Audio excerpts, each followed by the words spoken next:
Donnie and Dolly, the team is supported by ableauctions.ca. Closing your business? We can help.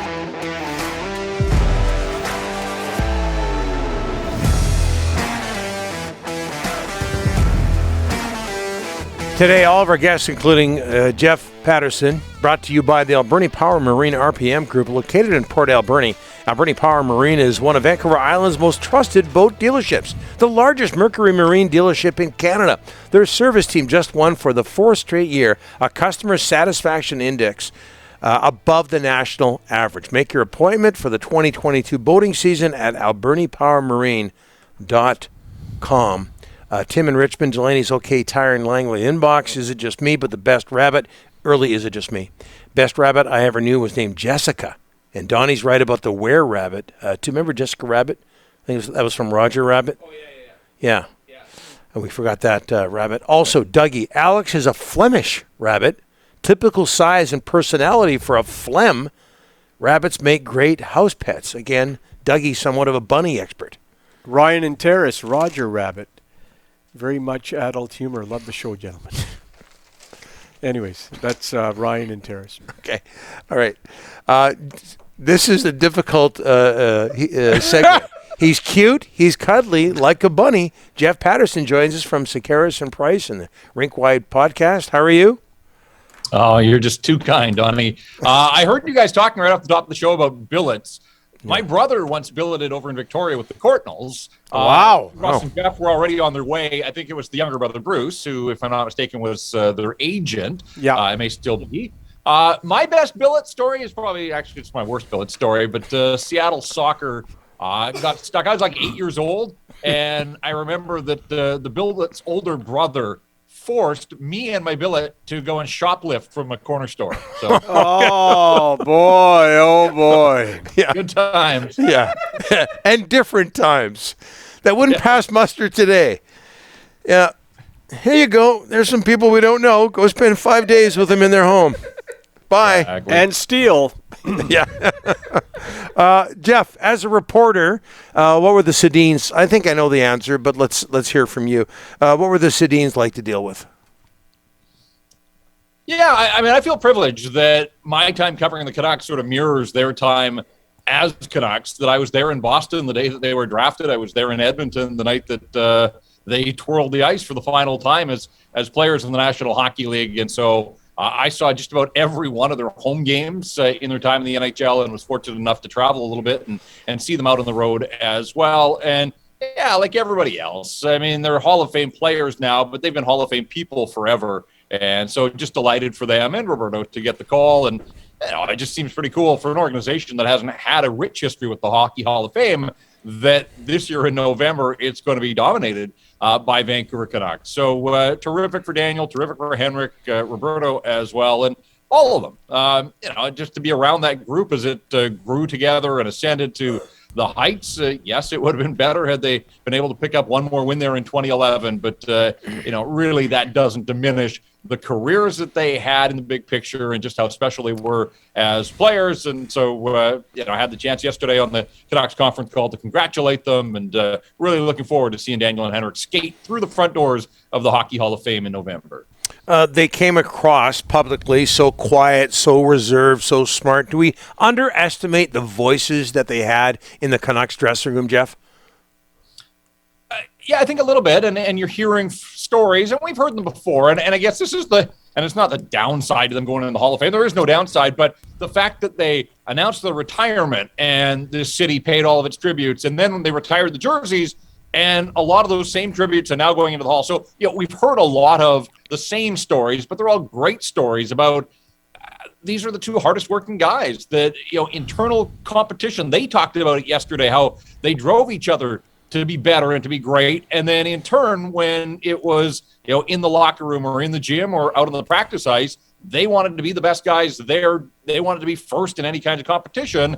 And they're setting that bar and that standard for themselves, but for everybody else that followed. And I do think it's one of the reasons that they were labeled the captain and the alternate captain during the greatest run in franchise history. And so, we've heard those tales for years, just about how they would come to camp in the best shape and set the tone in September for a long hockey season that obviously would follow.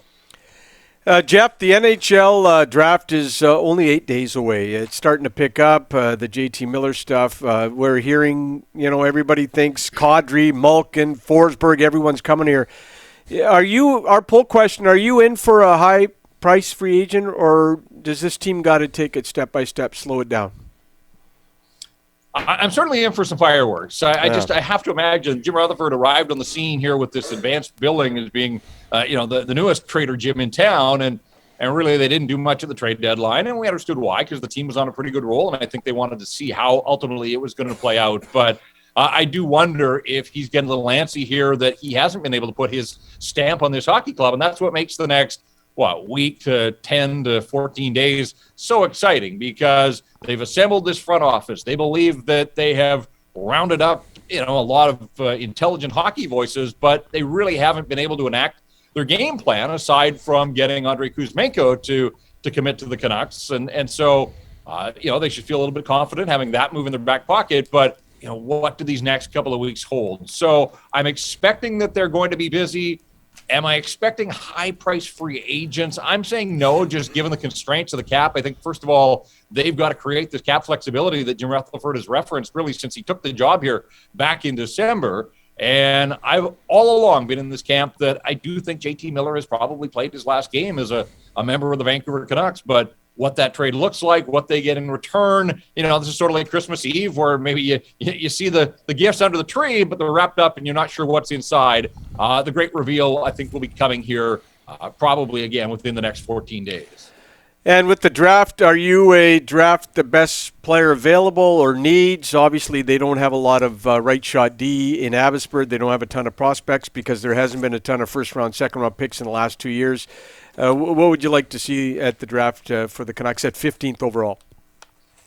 I think they have to be open to the idea of moving down in this draft and trying to grab some assets to bolster, as you said, the pipeline. Like, they don't have a second rounder. It went to Arizona last year in the big draft day deal. I am not a proponent of trading out of the first round, so I want to make that part clear. When you've traded your first rounder away a couple years in a row, Putt Colson here in Vancouver was the last first rounder the Canucks have had. I think it's important. I mean, that's where you find elite level talent, is in the first round of the draft. So I'm not a proponent of trading that 15th pick to a team that doesn't currently have a first round pick. But if there's a team, if they get to the clock and they're there and the players that they truly covet have already been selected, I think they should look long and hard at canvassing the teams that are just behind them. Maybe there's a team out there that has their eye on a particular player that they want to jump up a few slots.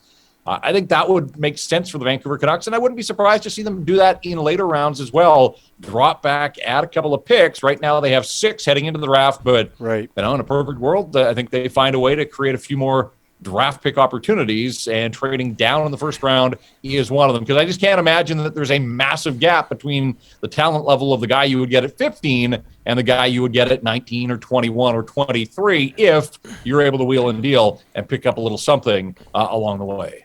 What can the rest of the league and the Canucks, of course they're in the league, what can they learn from the Colorado Avalanche's success, Jeff?